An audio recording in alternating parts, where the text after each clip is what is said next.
Welcome to the federal Andhra Pradesh. Tungabhadra నది ఆంధ్రప్రదేశ్ రాష్ట్రానికి జీవనాడి లాంటిది. నీటి భద్రతకు చాలా ముఖ్యమైనది. ఆంధ్రప్రదేశ్ రాష్ట్రంలోని రాయలసీమ ప్రాంతంలో సుమారు 4 లక్షల ఎకరాలకు సాగునీరు అందిస్తున్నటువంటి ప్రాజెక్టు తుంగభద్ర.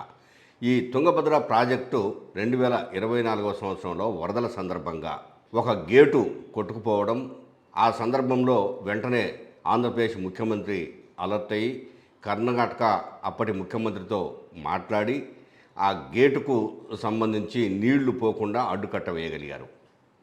ఆ తర్వాత ఒక్క గేటు కాదు, నిపుణుల సూచనల మేరకు తుంగభద్ర డ్యామ్కు ఉన్నటువంటి 33 గేట్లు మారుద్దామని చెప్పేసి 33 గేట్లను మార్చి కొత్త స్పిల్వేకు కొత్త గేట్లను అమర్చడం జరిగింది.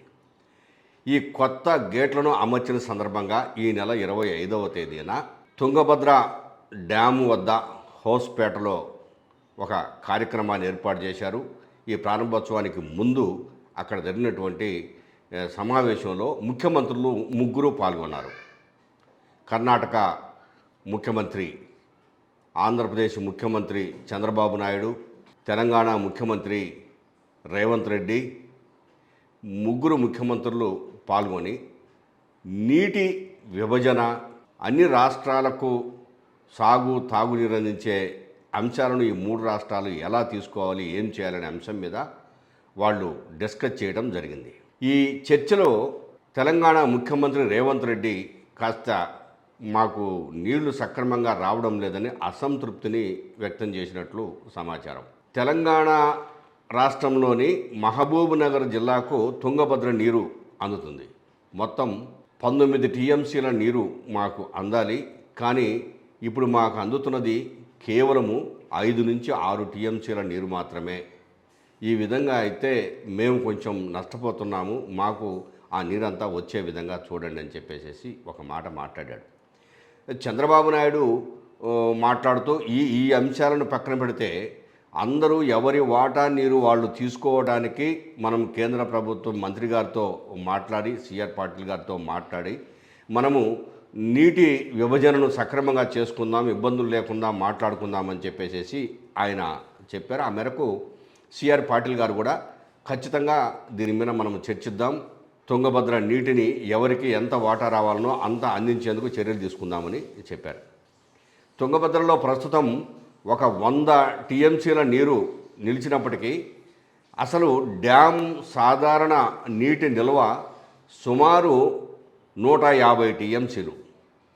అంటే ఇంకా ఒక 30 నుంచి 50 టీఎంసీల నీరు డ్యాంలో లేకుండా పోతుందంటే సిల్టు పేరుకుపోయింది, అదంతా తీపిచ్చాలి, నదిలో పూడికను తీయిస్తే చాలా వరకు సమస్యలు తీరుతాయనే ఒక చర్చ కూడా వాళ్ళ 3 ముఖ్యమంత్రుల దగ్గర జరిగింది. దానికి కేంద్ర మంత్రి పాటిల్ కూడా ఆ వేలో కూడా మనం ఆలోచిద్దామని చెప్పారు. అంటే సామరస్య పూర్వక ధోరణితో మంచి వాతావరణంలో 3 ముఖ్యమంత్రుల మధ్య సమావేశం జరిగింది. తుంగభద్ర నీటిని ఏ రాష్ట్రం అవసరాలకో ఆ రాష్ట్రం మేరకు ఎంత కావాలనో అంత తీసుకుందామనే చర్చ కూడా జరిగింది. రాయలసీమ వాసులు కోరేది ఏంటంటే వాస్తవానికి ఒక 100 టీఎంసీల నీరు ఆంధ్రప్రదేశ్లోని రాయలసీమ ప్రాంతానికి రావాలని చెప్పేసి కోరుతూ ఉన్నారు. ఇక ఆంధ్రప్రదేశ్లో రెండవ అంశం, తిరుపతిలో ఒక టెక్నికల్ ఎడ్యుకేషన్ ఇన్స్టిట్యూషన్ను రావడం. ఆ టెక్నికల్ ఎడ్యుకేషన్ ఇన్స్టిట్యూషన్ ద్వారా తిరుపతి ప్రాంత ప్రజలకే కాదు, ఆంధ్రప్రదేశ్ రాష్ట్రంలోని ఇతర రాష్ట్రాల్లోని ప్రజలందరూ కూడాను, అంటే విద్యార్థులందరూ కూడాను వచ్చి చదువుకునేందుకు మంచి అవకాశం కలుగుతుంది. National institute of electronics and information టెక్నాలజీకి సంబంధించినటువంటి ఈ ఇన్స్టిట్యూషన్ కొత్తగా తిరుపతిలో ప్రారంభించడానికి కేంద్ర ప్రభుత్వం నిర్ణయించింది. ఈ మేరకు తిరుపతి ఎంపీ గురుమూర్తి కోరిక మేరకు కేంద్ర ప్రభుత్వం ఈ ఇన్స్టిట్యూషన్ను మంజూరు చేసింది. శాశ్వతంగా వెంకటేశ్వర యూనివర్సిటీలో ఈ ఇన్స్టిట్యూషన్ను ప్రారంభించి టెక్నికల్ ఎడ్యుకేషన్ను ఈ రాష్ట్రంలోని విద్యార్థులందరికీ అందించడానికి కేంద్ర ప్రభుత్వం నిర్ణయించింది. అందుకు కావాల్సిన సహాయ సహకారాలను రాష్ట్ర ప్రభుత్వము అందించేందుకు కూడా మంచి నిర్ణయం తీసుకుంది. రాష్ట్రంలో నిన్న జరిగినటువంటి ఇది జరగబోతున్నటువంటి మూడో అంశము, ప్రధానమైనటువంటి అంశము, ఉప ముఖ్యమంత్రి పవన్ కళ్యాణ్ గారు చతుర్మాస దీక్ష కార్యక్రమాన్ని చేపట్టారు. ఈ దీక్ష 4 నెలల పాటు కొనసాగుతుంది. గత సంవత్సరం కూడా ఈ దీక్షా కార్యక్రమాన్ని పవన్ కళ్యాణ్ గారు చేపట్టారు. ఆ సందర్భంలో ఆయన చెప్పింది ఏంటంటే, దైవముతో మనిషి ఎలా ఉండాలో, దైవ భక్తి ఉంటే మనిషి తనను తాను తీర్చిదిద్దుకోవడానికి ఎలా ఉపయోగపడతాడో, అందుకే నేను ఈ చతుర్మాస దీక్షను తీసుకుంటున్నాను. ఈ సందర్భంలో బిస్కెట్ కలరు లాంటి డ్రెస్సు పవన్ కళ్యాణ్ గారు ఈ 4 నెలల కాలం వేసుకుంటారు. మామూలు షర్టు అడ్డపంచ లాగా కట్టుకుంటారు.